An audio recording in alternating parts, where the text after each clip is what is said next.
SLC, +1, +2 പരീക്ഷകൾ കഴിഞ്ഞു. ഇനിയും കുട്ടികളെ മാനസികമായി പീഡിപ്പിക്കരുത്. ജയിക്കൂലേ, ജയിച്ചില്ലെങ്കിൽ ഞാൻ എന്നൊക്കെ പറഞ്ഞ് കുട്ടിയെ വീണ്ടും വീണ്ടും ടെൻഷൻ ഉണ്ടാക്കുന്ന വാക്കുകളോ പ്രവർത്തനങ്ങളോ പാടില്ല. ഇനി 100% ഫ്രീ ആക്കി വെക്കുക. അവർക്ക് നല്ല ആശ്വാസവചനങ്ങൾ, ജയിച്ച് തോറ്റി എന്തെല്ലാം അവിടെ നടന്നിട്ടുണ്ട് എന്ന് 100% അവരെ സമാധാന വാക്കുകൾ. മാത്രമല്ല, ഇനി ടൂറുകളൊക്കെ വളരെ നിർബന്ധമാണ്. കാരണം നമ്മുടെ ഈ പരീക്ഷാ സമ്പ്രദായം ഈ വിനയൻ മാനസികമായി ഒരിക്കലും അതിനോട് യോജിക്കുന്നില്ല. കാരണം അതൊക്കെ എന്ന് പറഞ്ഞാൽ ഒരു പുട്ടും കുറ്റിയിലെ പുട്ട് നിറക്കുന്ന പോലെ ആ പരീക്ഷയ്ക്ക് വേണ്ടി കുറേ ഉറക്കൊഴിഞ്ഞ് കുറേ പ്രയാസപ്പെട്ട് ചൊല്ലിപ്പടിച്ച് അങ്ങ് എഴുതി തീർത്തു. 2 മാസം കഴിഞ്ഞതിൻ്റെ ശേഷം ഫുൾ A+ കിട്ടിയ കുട്ടിയോട് അതേ ചോദ്യ പേപ്പർ അവരുടെ മുമ്പിൽ വച്ചാൽ അവർക്ക് എത്ര മാർക്ക് കിട്ടും നോക്കിയാൽ അറിയാം. ഒരു മനുഷ്യൻ്റെ യഥാർത്ഥ വിദ്യാ കഴിവ് എന്ന് പറഞ്ഞാൽ അതവൻ എക്കാലത്തും ഓർത്തെടുക്കാൻ കഴിയണം. നൈമിഷികമായി എഴുത്തല്ല. ഏതായിരുന്നാലും നമ്മുടെ ശിഷ്ടം നമുക്ക് എതിർക്കാൻ പാടില്ലല്ലോ, നമ്മളതിന് സഹകരിക്കണമല്ലോ. ഈ പരീക്ഷ കഴിഞ്ഞ സ്ഥിതിക്ക് ഇനിയും കുട്ടിയെ മാനസികമായി തളർത്താതെ കുട്ടിക്ക് നല്ല നല്ല ആസ്വാദനങ്ങളായിരിക്കണം. അതിലേറ്റവും നല്ല മാർഗ്ഗമാണ് ടൂറ്.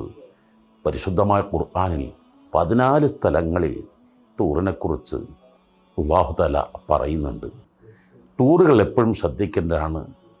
ഫാമിലി ടൂറാണ് ഏറ്റവും അഭികാമ്യം. കുട്ടികൾ അരുതായ്മയിലേക്ക്, കുട്ടികൾ അശ്ലീലങ്ങൾ അകപ്പെടാതിരിക്കാൻ ഉമ്മ, ഉപ്പ, ജേഷ്ഠാനുജന്മാർ ആ ടൂറുകൾ അത് ഓരോരുത്തരുടെയും സാമ്പത്തിക ശേഷിക്കാകാം. ഇൻ്റർനാഷണൽ ടൂർ പോകാൻ പറ്റാവുന്നവർ അങ്ങനെ പോകട്ടെ. അല്ലെങ്കിൽ ആ ടൂർ ആരാധനയായിട്ട്, ഉംറയായിട്ട്, സിയാറത്തുകളായിട്ട്, ഇല്ലെങ്കിൽ നാട്ടിലെ പുണ്യസ്ഥലങ്ങൾ, ആസ്വാദന സ്ഥലങ്ങൾ, അത് കുട്ടികളും ഉപ്പ ഉമ്മമാരായിട്ട് കൂടുതൽ അറ്റാച്ച്മെൻ്റ് ഉണ്ടാക്കും. അത് കുട്ടികൾക്ക് ഉപ്പമാരെ നന്നായി അടുത്തറിയാൻ കഴിയും. കുട്ടികളുടെ കഴിവുകൾ തിരിച്ചറിഞ്ഞ് അങ്ങനെ അത് പരിപോഷിപ്പിക്കാൻ ഞങ്ങളൊക്കെ കുട്ടിക്കാലങ്ങളിൽ എല്ലാ വെക്കേഷനുകളും ഞങ്ങളുടെ ഉപ്പ പലയിടങ്ങളിലേക്കും ടൂറുകൾ കൊണ്ടുപോയി ഞങ്ങളെ നല്ല നല്ല ഹോട്ടലുകളിൽ ഭക്ഷണം കഴിപ്പിച്ച് ഞങ്ങളുടെ ആഗ്രഹങ്ങളൊക്കെ പൂർത്തിയാക്കി ഞങ്ങളെ സന്തോഷിപ്പിക്കുന്ന രംഗം ഇന്നും ഞങ്ങൾക്ക് മറയാതെ മനസ്സിൽ നിൽക്കുന്നുണ്ട്. എന്നാലോ നാട്ടിലെ ഹോട്ടലിൽ നിന്ന് വരെ ഉപ്പ ഭക്ഷണം കഴിക്കാൻ സമ്മതിച്ചിട്ടില്ല. പക്ഷേ ഞങ്ങളെ കൂട്ടുകാരൊക്കെ കഴിച്ചതിൻ്റെക്കാൾ എത്രയോ 10 മടങ്ങ് രസകരവും സ്വാദിഷ്ടവുമായ വിഭവങ്ങൾ.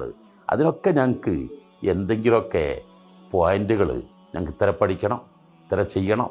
എന്നാൽ അപ്പോൾ ഒരു വെടിക്ക് പല പക്ഷി എന്ന രൂപത്തിൽ പഠനവുമായി, ആവേശവുമായി, ടൂറുകളുമായി, എല്ലാമായി ഇങ്ങനെയൊക്കെ സമയം വിനിയോഗിക്കുന്നത് വളരെ നന്നായിരിക്കും.